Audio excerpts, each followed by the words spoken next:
The federal budget.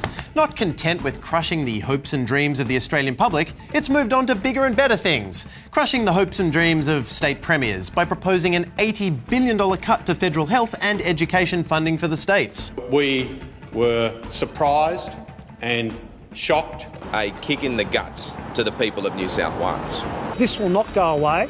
It is not going to be taken lying down. Yeah, you hear that, Tony? It will not be taken lying down. Sure, it'll still be taken because there is nothing they can do to stop you. They'll just be heaps mad about it and probably standing up.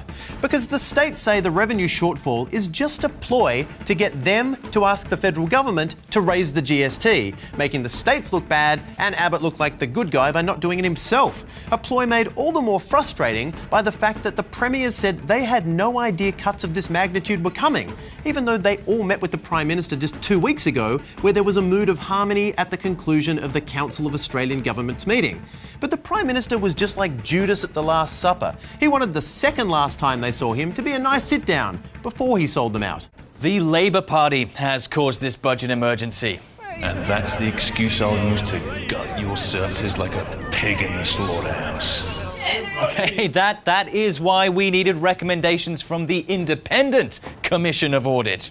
Which was a well-trained talking parrot that repeated back to us exactly what we told it to. Okay, and if the GST must be raised, it will be the fault of the state governments. I have placed the GST peanut butter on my scrotum and the state premier puppies will crawl to me to lick it off. Hey! Of course, that's just a fiction. There's no way the Prime Minister spends his days secretly plotting with someone just off screen. It'll be available when a family's youngest child turns 6 and is at school.